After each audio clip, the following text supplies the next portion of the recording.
Hello everybody, it's Tim here again, here another movie review, this time for Alien Romulus. This is another one that's been out for a while that I'm kind of behind on, but I recently had a marathon of pretty much rewatching all the Alien films, so I figured, why the hell not watch this one as well. In terms of my thoughts on the Alien franchise as a whole, just off the top of my head, that just completely out of order. The first Alien versus Predator, I actually think it's alright. I can have an alright time waster time with it. It's like a dumb, fun B movie, even though it is dumb. Alien vs. Predator Requiem is a terrible film, and in my opinion, it is the worst in the franchise of Aliens or Predator. It is terrible. It would be like a half a star out of 4. It was awful. First of all, you can't even see half the shit that's happening. The first Alien, I think, is an awesome film. I used to like it more than I did. Watching it now, I still think it's an awesome film, and easily a 4 out of 4 and one of the best science fiction films ever made, and definitely a masterpiece for its time. Watching it now, I think it's an awesome film, but I think I actually prefer the movie Aliens, the James Cameron one now. To me, that one's like a masterpiece, high level, and easily the best of the franchise, in my opinion. Alien 3, I went back and forth on. To me, that one would be like a 2.5 out of 4. It would be. I think Alien 3 is decent. I get why hardcore fans of Aliens don't like it, and me being a big fan of the movie Aliens, I can still find some enjoyment in this one because I just kind of like the atmosphere of it, and I just like David Fincher's like tone for the movie and everything. And a lot of the characters are like indistinguishable from each other because they all got accents and they all got shaved heads. But I like Charles Dance in the movie, and I like Charles Dutton in the movie. I just like the tone and the vibe of the film to the point where I can have like a decent time with it just because of the stylisticness of it, or stylistic choices of it. And I do like the fact that the ballsy ending of Ripley like sacrificing herself to save humanity because she keeps the company from getting the alien. I do like that. Alien Resurrection, watching that one again, it would be another one that would be like a 2.5 out of 4. Like, all right, time waster. I actually think I like AVP a little better than Alien Resurrection. It is a dumb movie, but there's some fun in it for it with me, with like Sigourney Weaver with super alien powers and shit, and Ron Perlman's kind of funny in it. There's some fun in it for me, just for the silliness of it. I don't hate Alien Resurrection. I don't really hate any of the Alien movies except for um, except for Requiem. And then Alien Covenant, I thought that was another one where I thought it was just like alright. It's a meh movie. It's an alright time waster. I don't really like it or love it. I'm just kind of indifferent on it. Like, it's one of those where I'm in the middle on, where I'm like, it's just kind of there. It's a time waster to me. My big problem with that movie is it wastes all the build up and everything it was done in Prometheus with the franchise. Like, these spin-off movies trying to set themselves apart to be about the engineers and exploring them, and just have the aliens origin thing be like a background thing that's just kind of hinted at and stuff throughout the new trilogy of these movies. I remember there was going to be. And so this one just fully embraces the xenomorph and just becomes another xenomorph movie, and that was really disappointing to me. And it's just not a very good one, really. It's like it tries to mix like Alien and Blade Runner together, really. And I'm fine with like Blade Runner taking place in the same universe as Alien, but I don't need those two like really fused together. Once again, Michael Fassbender does a great job in the movie as like Walter and David. He's great in the movie. But then the ending of the movie with him like replacing the other robot who looks identical to him is so obvious, and then the movie ends basically on a cliffhanger with like him taking off with the crew of the Covenant or whatever, and you never know what happens because they haven't finished the story yet, and I don't know if they ever will. I suppose maybe they will in like a since this new movie Romulus did well, maybe they'll eventually do like another movie down the road to like connect them together. Or hell, you could even have it where at the end of Alien Romulus, where the chick and her robot brothers, as she calls him, like when they go off, whatever the planet maybe they land on is the planet that David's on, and maybe that's how it connects together. And he's there, and he's been like experimenting with the, the aliens and everything and all that. Or who knows? You could wrap it up like that, like this trilogy, like connect it directly together that way. And then Prometheus I actually liked. I didn't love it. There's a lot of dumb like character decisions in it, but I like the look of the film, and I like Michael Fassbender as David.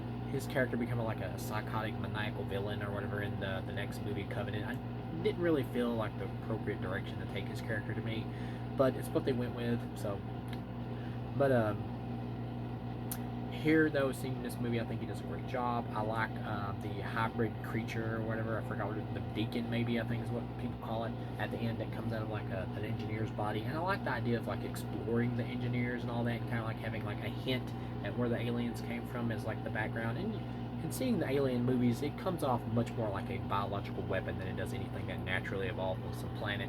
So having the alien be like basically a biological weapon or whatever in this movie, or hinted at being that, I was kind of fine with that, to be honest, because that's really what it seems like anyway.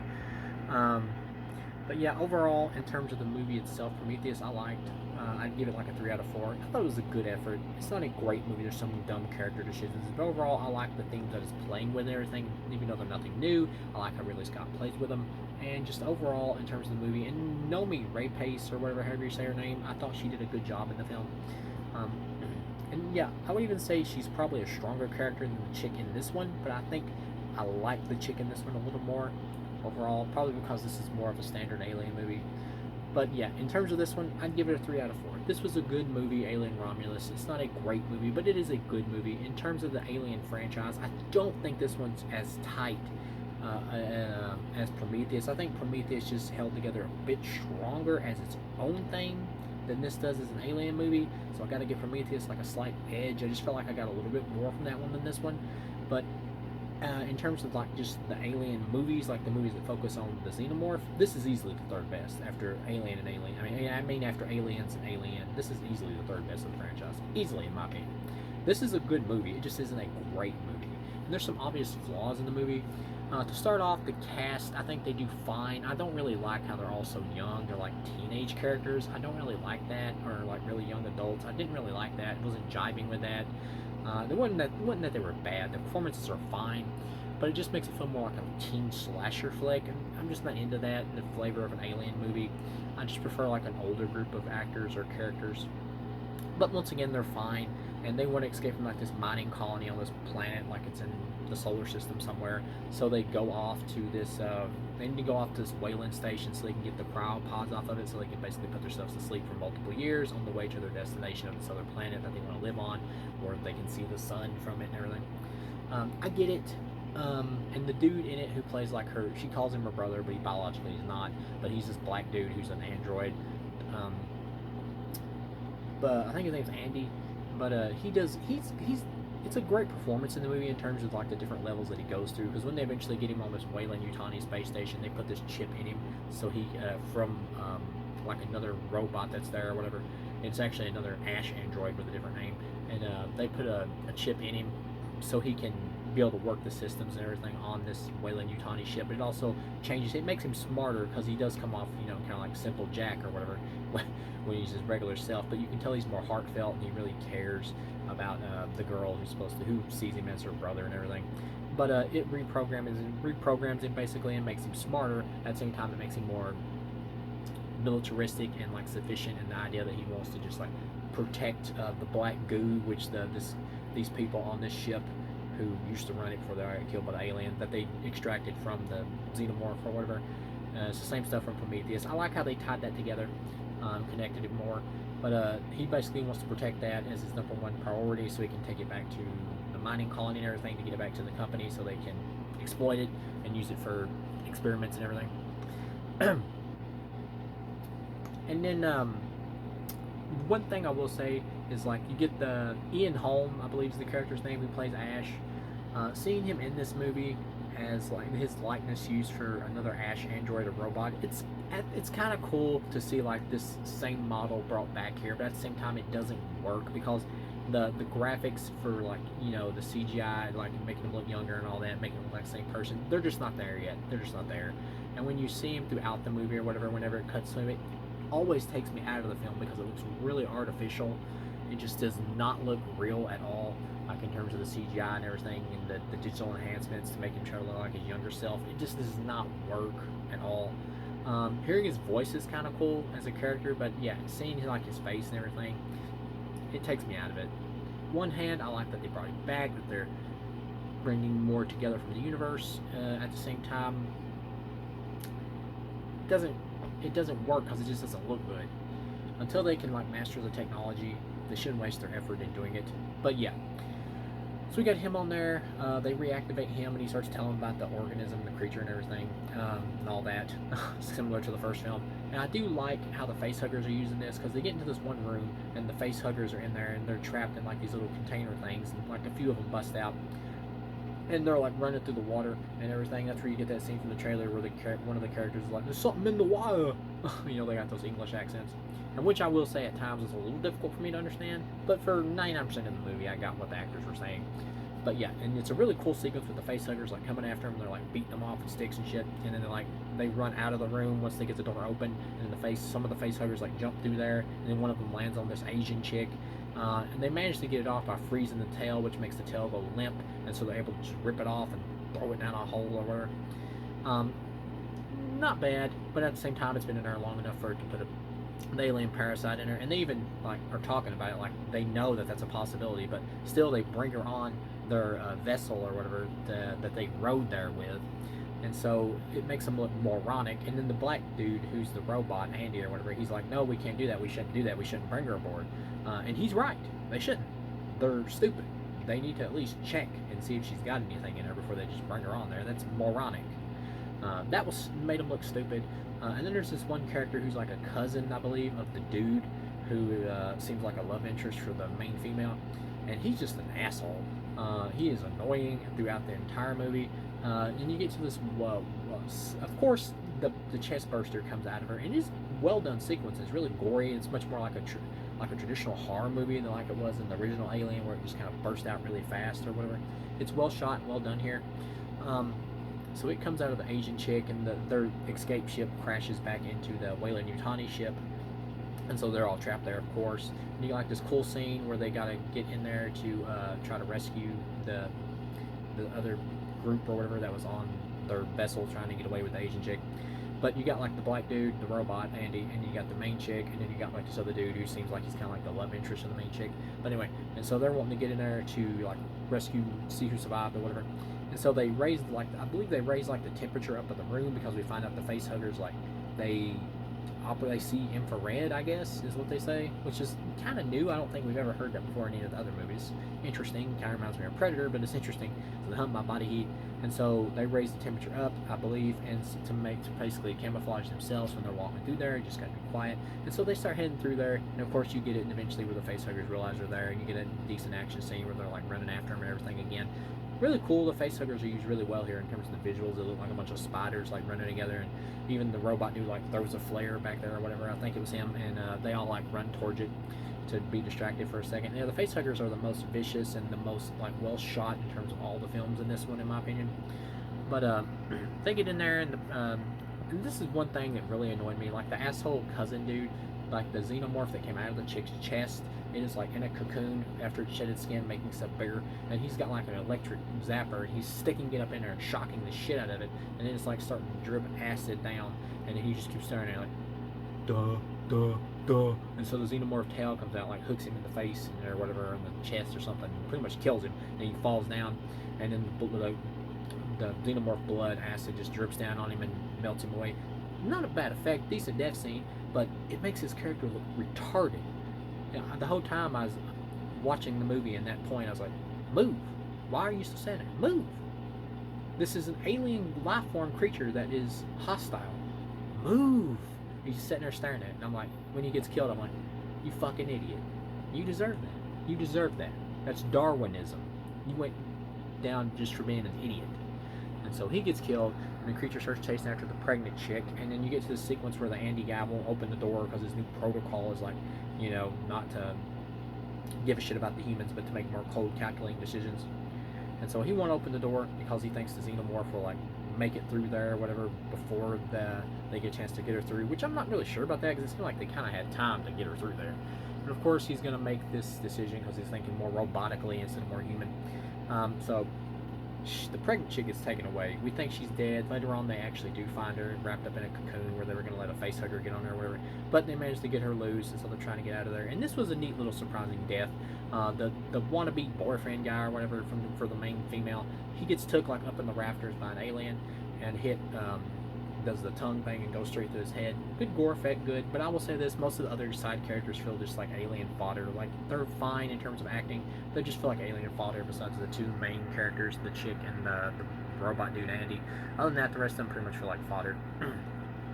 So you get this sequence. It's a really cool like zero gravity sequence because they got guns now, and they turn the gravity off, and it causes like the aliens to float up in there, and so she's shooting them all and all that and taking them down, and then their blood is like flying through the air, and then you get this other part of the sequence where they're trying to like dodge the acid blood and all that, and it's like whirling around and everything. Really cool sequence. I really liked it. It was pretty good.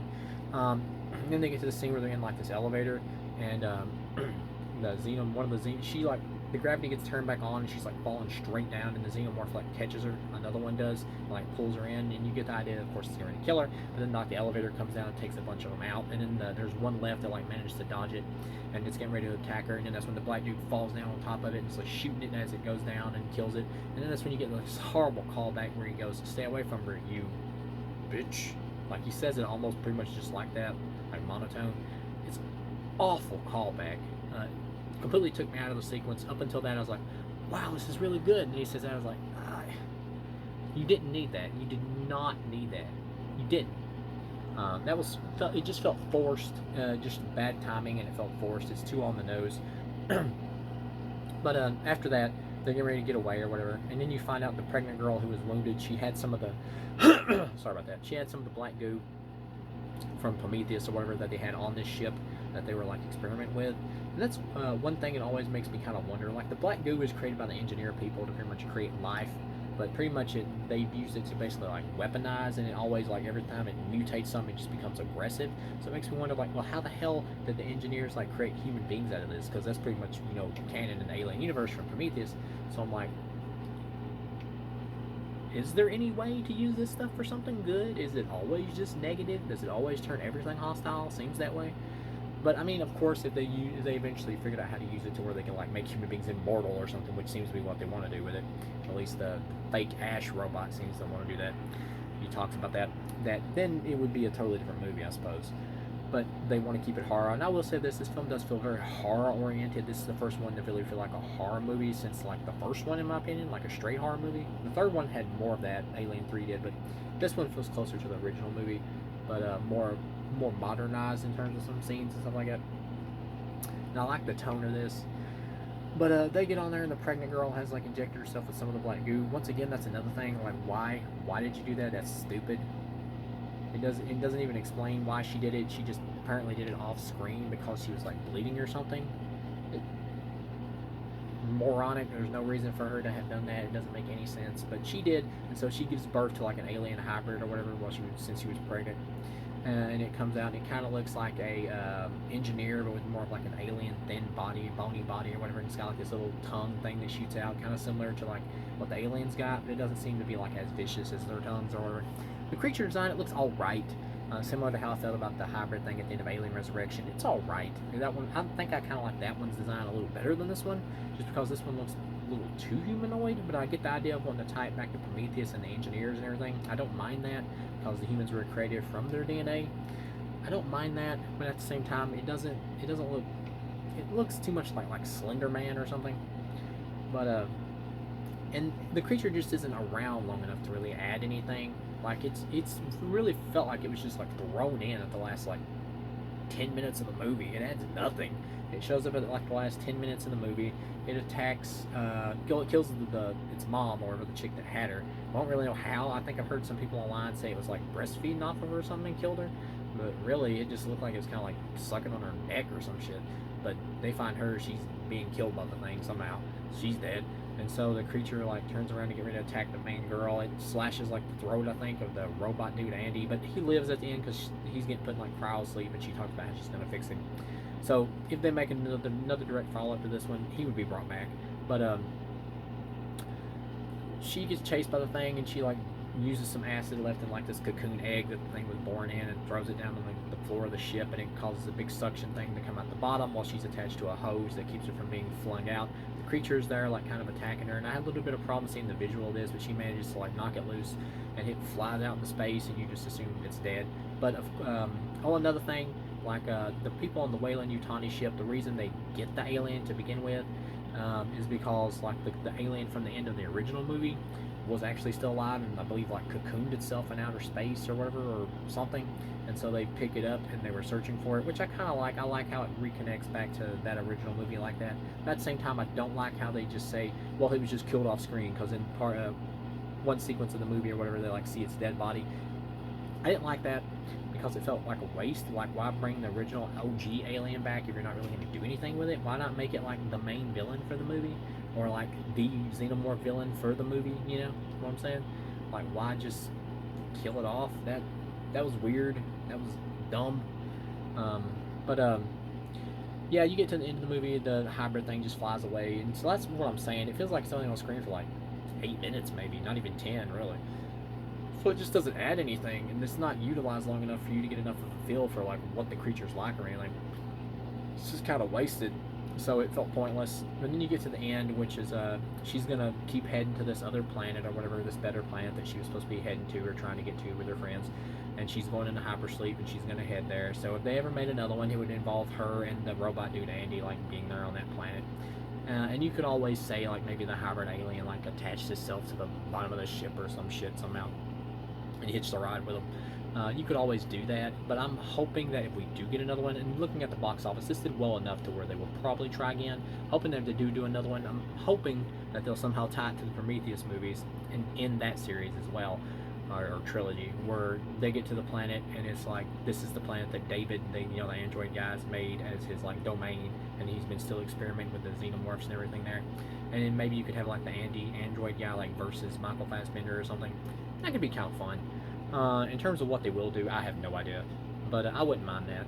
But yeah, overall for this movie, I'd give it a 3 out of 4. This was a good effort. It's not a great movie. It's not an amazing movie, but it is a good alien movie. I liked it. So thank you guys for watching, and I'll see you again.